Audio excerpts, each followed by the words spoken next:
hard. That's what she said. I can't have that many original ideas, so sometimes I just have to post. Feed the algo. Feed the algo. If you're thought leader, the committee has decreed to have earned the title, you have to be like Justin and Ann Handley, where you put a lot of thought into the original ideas in your post. And if you're a loss leader, does us. You are the Costco rotisserie chicken. What? When's the last time you read a piece of thought leadership content or like a LinkedIn post and was like, wow, that was amazing. Like that was actually really good. Ever? I often really enjoy Justin Norris's posts, but I know he spends a lot of time on them. He's so thoughtful. Is an incredibly thoughtful person. Generally. I think that in general, the term thought leader is just like an empty calorie. Who said that? Thought leader. You can be the leader of anything. I'm the leader of the thoughts, everyone. Here I am to lead the thoughts. Let me share. I think if you're trying to be a thought leader, you've already failed. Someone else has to label you. You have to be nominated. Actually, there's like a committee. We vote to determine if you are considered yes, there a thought is leader. Actually an electoral college. Every ops department, every function. I know. You know what? I remember the people that I honestly think I think about as thought leaders. Maybe it's not like so much about the content, like the everyday content. Like I'm sure like there's things that are nice, whatever. But I think about our massive crush, Ann Handley. Oh yeah, our girl Ann Handley. And Ann, we love you. Truly, throughout my career, have learned so much from this woman. I learned how to write an email. Like not even like how to write an email to your customers, like how to write an email to anyone. How to just write a cohesive thought. Yes. How to have a thought. Yes. Like how to stop using big words and sentences. No one's brain can function at that level. That's so true. So I think about people like her where I'm like, you know what? She's so smart. She's so smart. So smart. But I do feel that way about, I think Ann and Justin, which, you know what? You're welcome, Justin, for putting you on the same plane as Ann Handley. That is a huge compliment. So we love you, Canada sweetheart, Justin Norris. But Ann and Justin, I think, are both incredibly thoughtful. What I find unique about Justin's thought leadership, and the committee met and we determined that Justin is a thought leader. So this is fine. He has original ideas. And my tendency as someone who is on deck with the committee to be considered a thought leader, I will be raised at the next meeting, I believe. My tendency is to have an idea and then send it out. When we used to go on trips to make content, we're going to go to St. Augustine and we're going to make 6 months worth of content. And then we posted it all before we even got on the plane home. That's how my thought leadership works. I have an idea. It's half baked. Send it out. Justin, I think he sits with it. He sits with it for a while and then lets it fully develop as an idea and does some research and talks to other people. The patience for that. He's so smart. He's so smart. His and I'm serotonin not levels I'm not smart, or that the prototype of people who just send it live are not smart. It is a different category of thought leadership. Do we think we have to keep doing it? Keep doing thought leadership? Yeah. We've talked about this a lot, you and me, because we talked a lot about posting on LinkedIn and how to do it and how to do it scalably and how to do it authentically. And it's hard, man. It's hard. I can't have that many original ideas. So sometimes I just have to post a shit post. It just has to be a shit post. Feed the algo. Feed the algo. My favorite thing that I posted recently, and this was something that I did have to do a lot of research on, was the Sydney Sweeney gif from, I guess it's from Euphoria, where she's like, I have never, ever been happier. Because you were crying. Really busy. Yeah. We've been really busy. And I said, when you're a founder and business is booming, and it's just that. You were upset because no one liked this post. Not nearly enough people appreciated that for how good it was. And I had to do a lot of research on it because I had no idea who that picture was. You had it in your mind. I could see it in my brain, but I also have face blindness. So I was like, it's Brittany Murphy. I know. I'm telling you, I have face blindness. It's just another blonde woman. Yeah. Yeah. R.I.P. Brittany Murphy, though. R.I.P. Put some respect on that name. I feel like Jamie was like, I think you mean this one. I don't know if it was her or someone else. She said, yeah, do you mean Sydney Sweeney and Euphoria? But I have no idea who that is. And I've never watched that show. I know. Okay, well, obviously, pop culture, Sydney is not a thought leader. No, I've been watching ER for 9 months. She's a loss leader. What is it called when you're not? A loss leader? Like the Costco rotisserie chickens? They get you in the door, but they don't make any money out of I knew it was a word. I just didn't know. What's the loss leader of LinkedIn? Is it the shit post? Oh my God. We're all loss leaders of LinkedIn. If you're a thought leader, the committee has decreed to have earned the title, you have to be like Justin and Ann Handley, where you put a lot of thought into the original ideas in your post. And if you're a loss leader, Does us. you are the Costco rotisserie chicken of LinkedIn. We get you in the door. Get you in the door, but you're not taking a lot of education home. But you're glad we're there. Sometimes you just come for the rotisserie chicken and swear I am not getting anything else. It is me and this rotisserie chicken and my $1.50 hot dog And while combo, you're there, and I'm out of here. And then you spend $300 every time. and then while you're there, Justin has a good post. Justin has a good post. And you're like, I'm so and glad then I you learn came. something. I think LinkedIn relies on loss. Let's talk about some of the myths of thought leadership. All right. All right. No one sets out to be interesting anymore. They just want to be smart. I think no one wants to work anymore. They just want AI to make LinkedIn for them. What's it called when you're embarrassed for someone else? Secondhand embarrassment. Second embarrassing. All the time on LinkedIn. On LinkedIn, yeah, absolutely. I live there. I live there, especially when someone... I'm secondhand embarrassed that you live on LinkedIn. Yes, that too. But like there are some times where I can see somebody trying really hard to be a thought leader, and then they have 2 likes, and I want to die for them. And also I'm like, oh, you're a nice person. And you know, other Lauren, our podcast producer, wanted us to riff on whether or not you could brand yourself to be smart on LinkedIn.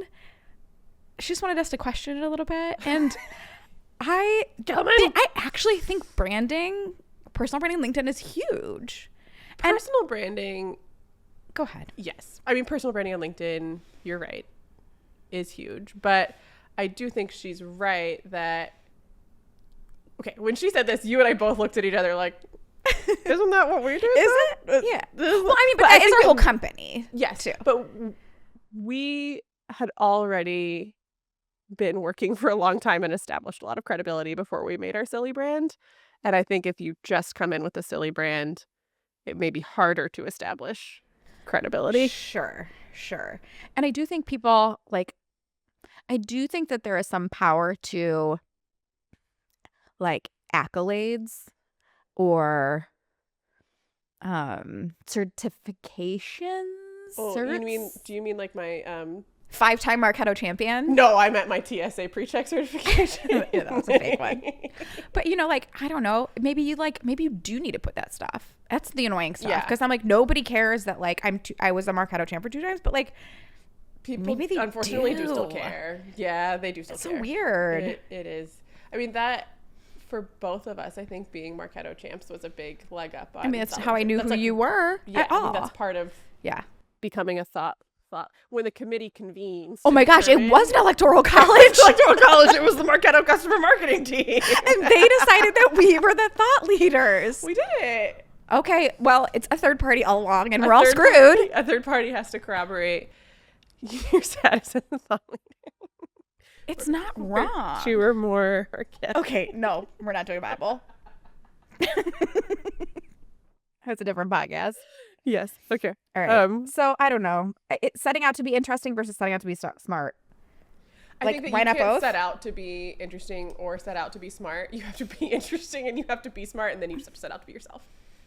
And hope that you are interesting. Sorry, if you're not interesting, might not stick landing. It's not for everybody. I think there are several courses that you could probably pay $599 for on like how to become a LinkedIn influencer. There are plenty of LinkedIn ghostwriters. What do you think about that? It's like the dead internet that you were saying. I mean, I have much more respect for a LinkedIn ghostwriter that's a real human being than I do for just like AI generated whatever. Like there are definitely people who, I don't know how this works. I have not looked into the technology, but they're definitely like have AI just commenting on stuff. I am certain without that happen? I have no idea how it works. But it literally our just very recaps. good friend Michael Eckstein, who is an accountant for marketing agencies, and he's very funny. His business is called Resting Business Face. That's why we're friends, because that's hilarious.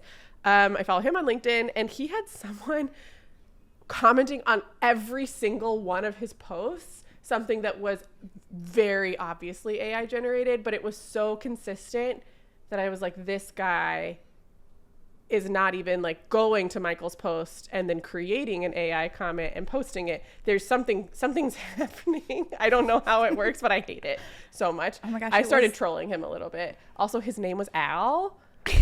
So it looks like AI. So I just started commenting on his post and be like, is your name Al or is your name AI? I bet you it is Michael Eckstein. No, it's not. I asked him. At least you and I had the same thought that was like, I just asked him who this guy was, and he was like, I don't know. Yeah. Are you trolling Are yourself? you trolling me personally?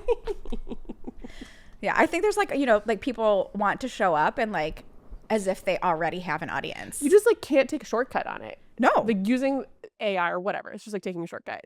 Being a thought leader is not something you can buy or something you can do overnight. It's credibility that you earn over a long period of time. Sorry. Yeah, and you might as well just, work on your networking, like your real networking in the meantime, because those are the people who will. You got to take a phone call from some guy in your car. That's how you become. But like your friends, your secret third things, not your coworkers, not your peers, but apparently your LinkedIn connections. If they like you enough, they will like your content, which I think is why when somebody commented that you can't brand your way. Somebody commented. But like, I don't know. Maybe you can. You can. But you have to invest in your personal brand too. Like if you want to show up differently, we say be authentic, but I think we're authentically cool. But like there are sometimes people who maybe have had a quieter voice for like, let's say. I also think there are plenty of people who have a quieter voice who are so fucking smart. Right, that they're just like, not don't know how to put themselves out there. Yes, like they could agree. show That's up what and I'm be getting authentic at. and be smart. They just, I don't know. They can't. Need a hype girl first. They need an extroverted friend to push them. Like you sometimes need a little bit of a coach, maybe, to do it a little better or a little different. The fact is, this has been true for as long as I have been in a world where content marketing is something that I know a thought about, right? I'm not saying like I'm an expert a content in marketing brain cell floating around. Right, but like the fact that ever since I found out that content marketing existed as an industry or a thought is that you have to, I don't know, I talked my way out of that one. I don't know what I was going to say. Lost the train. You fell off the train while it was going. Sorry about that. I'm going to bring it back though here in a second.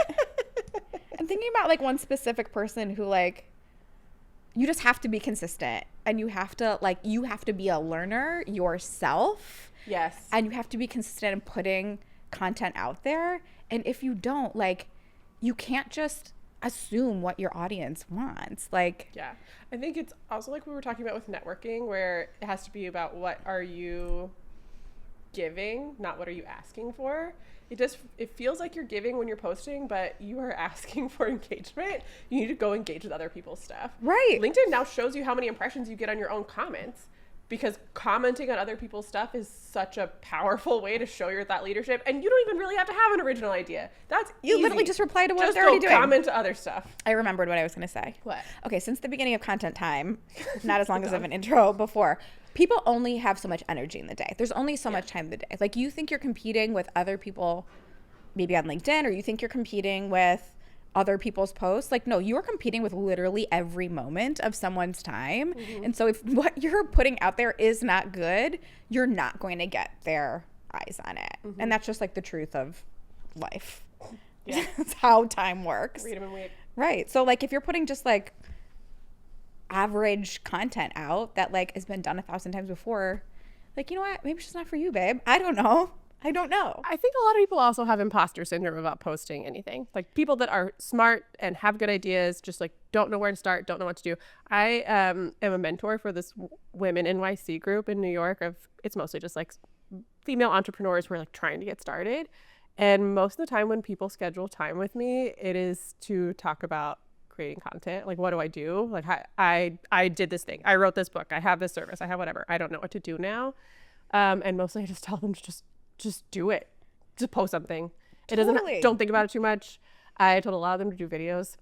Just like, get out your phone and record yourself talking about whatever it is you're passionate about. The people who are also passionate about that are going to respond to it. That's the truth, is that you also have to be passionate about what you're doing. Also, LinkedIn, I don't know how the algorithm works, but every time I see somebody from one part of my life commenting on someone else from another part of my life, like I'm like, okay, Michael Eckstein, the accountant from whatever, like, why are you posting a comment on like my high school ex-boyfriend's post?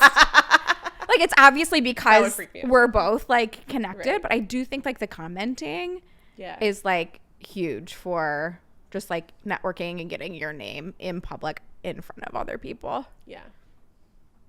My best advice is to just randomly connect with everyone that you possibly can. Just pray they want to meet afterwards. Just pray that they don't make you call them. Say something real this week. One spicy take. No buzzwords, no disclaimers. Just your actual opinion. If it ruffles feathers, even better. Follow us on Instagram at Pretty Funny Business for more unhinged content. And DM us your favorite buzzword to drag. We are playing Buzzword Blitz. Fun. I'm going to say a word. Great. A dumb one. Let's do it. I think. And you're going to react. You have 5 seconds. Okay. Well, I don't know. How long are we supposed to talk about it? Like 5 seconds. Okay. When I say 5 seconds, I don't mean 5 seconds. 5 seconds. All right. You ready? Okay, ready. I'm going to go first. Okay. Synergy. Blech. Has anyone ever said this for real? Have you? I really unironically said synergy. Disgusting. I usually hear it synergistically. Blech. That's even magical. Worse. Okay. Move the needle. Honestly, it like triggers me a little bit. I don't like needles. What needle? The gas pedal? Why? Yeah, I guess moving the needle. Moving the needle into your arm. What kind of needle is it? Gross. Anyway, needle? I really don't even know what needle they mean. Okay, brand evangelist. Oh, I didn't know we were going to get religious on this podcast. Human-centric marketing. What else kind is there? There's fish-centric. Dog. Pizza. Penguin-centric. Pizza-centric marketing. That's what we do now. Pizza-centric marketing. Okay. Let's double click on that. Oh, okay. Can we not? We're actually mobile friendly, so we're going to double tap. Dip tap. Big internet. No. We're disrupting a space. Do you want to apologize for that? That sounds painful. Oh, excuse you. I'm speaking. Thank you. Growth hacking.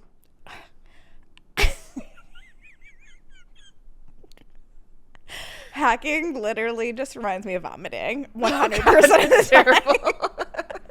I was like, isn't that what they're doing to the food that's bad? This was like a thing for a long time. I know. I remember everyone was a growth hacker on LinkedIn. That's true. I forgot about it. Was growth real hacking. Weird. I really don't know what it is. So I think it just means like you're in marketing. I think that's what it means.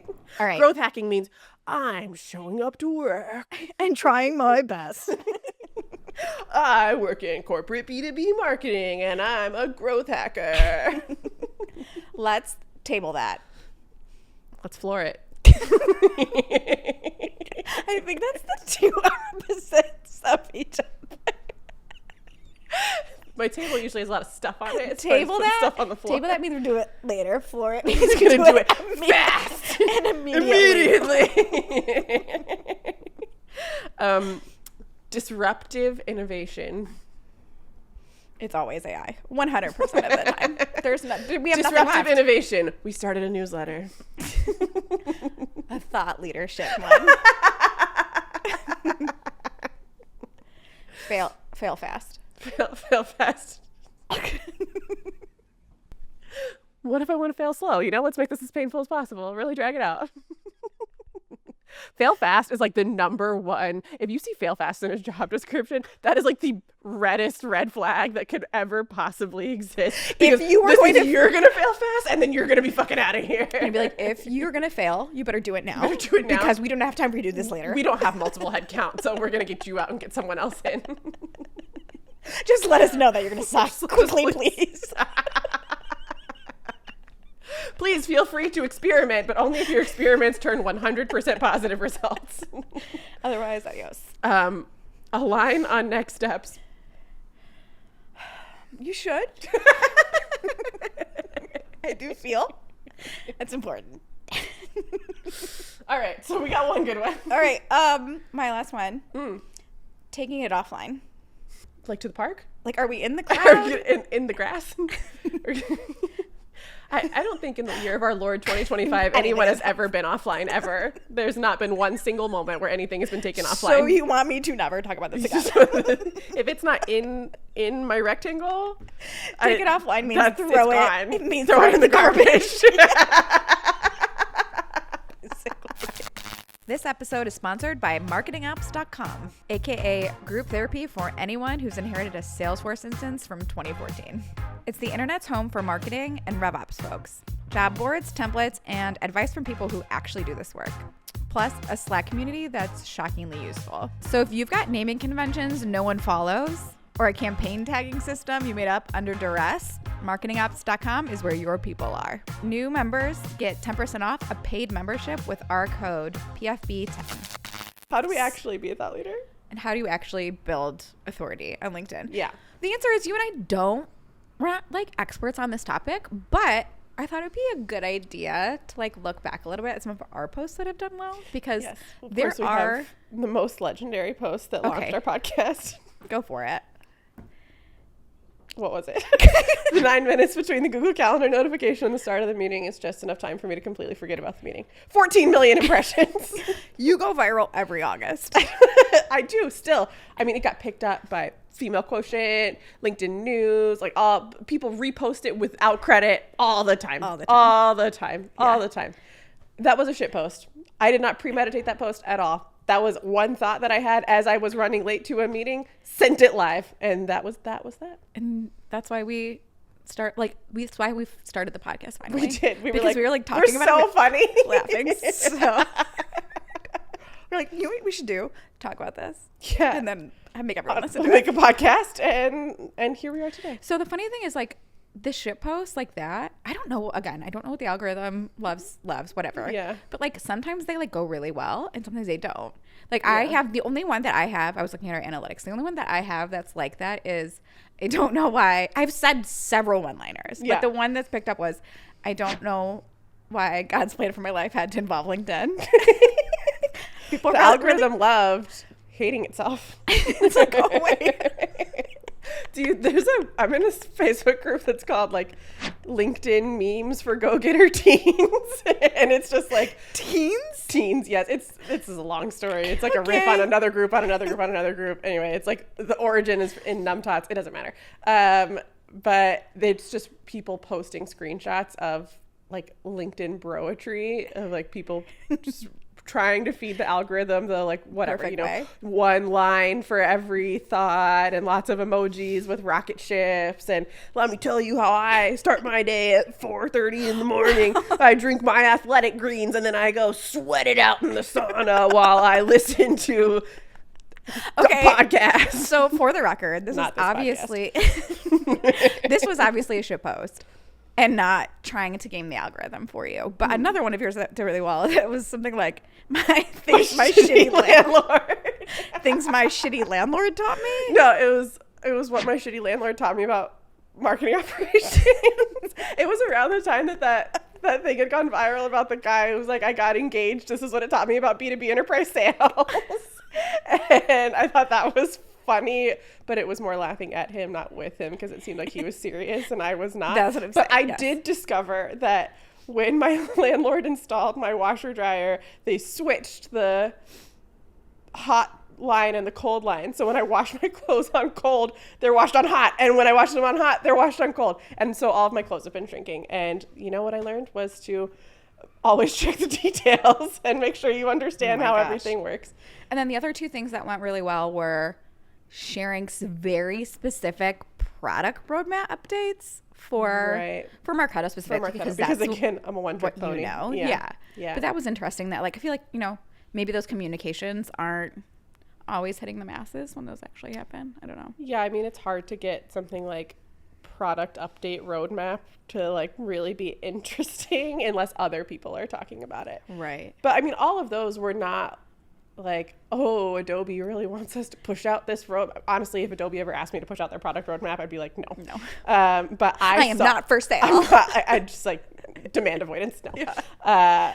But I saw things on the product roadmap and I was like, wow, this is really useful. And I feel like it's getting buried. And like, did you guys know that we're now going to know which API user is causing the error code so you can actually fix the problem? And other fellow nerds in my thought leadership circle care about that. The other two things, speaking of relatable, apparently, that went really well. Oh, sorry, one thing that went well for you, but it was 2 posts about this topic were shitty employers. Unfortunately, something I'm experienced in. It was like, one of them was like, oh, if you think the youths today don't want to work. Youth don't want to work anymore. It's actually they don't want to work too much for not enough pay anymore. They have more self-respect than we millennials did. It's unfortunate that so many people were like, yeah. Take control back, people. Yeah, it's hard. What did I say mine were? Mine were that one-liner. There was one that was me holding up one of our t-shirts, which is says why didn't this person in QL? That was recent. That was a recent post from Adobe Summit because we wanted to get rid of our inventory and you were showing it around to everyone. But I was literally walking up to people in the expo. I'll be like, do you know what this means? You can have it. Yes. Like, I think being hyper relatable is important. Like, someone's like, oh my gosh, someone else has that like, same that's exact exactly problem. The kind of thing that you just can't fake. No, you know, you have to actually you're not have relatable that problem. if you're faking it. You have to just be authentic and be relatable. Oh, you know what else? There was one post that you had that was about our booth, our trade show booth from our first year. From Mopsapalooza. I look back on that booth with such pride. So sweet. It was so sweet.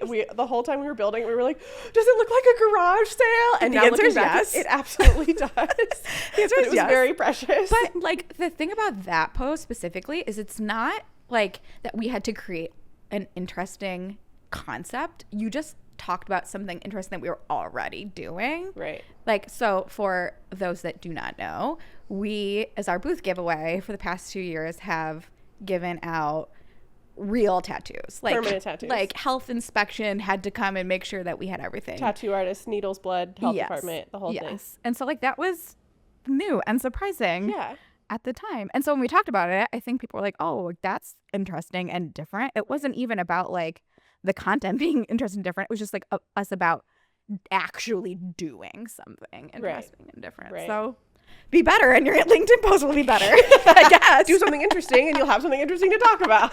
Alternatively, get good. Get good. Exactly. Alternatively, my highest performing post is literally a picture of me sleeping on this couch right here. You know, my favorite part of that picture is the disco ball. It really adds a certain je ne sais quoi. Of me being like, I can literally nap anywhere. But I have another post too that was high ranking, that was like me in the airport, like feeling really guilty about leaving my kids again. And so like, both of those things are like, yeah, man, we're all just like tired a little bit. Tired and sad. And so I think bringing feeling and emotion into like your post, it doesn't, you don't have to like completely strip the humanity out of your LinkedIn post. Our well-performing posts, and probably us in general, like, you just don't have to present a professional veneer to everything you bring on LinkedIn. You can just be yourself. Yeah, and if you are lucky to be a professionally veneered person by nature, then that's be you. Great. That's authentic for you. Yeah. Just keep showing up. Yeah. Good luck out there, little podcast.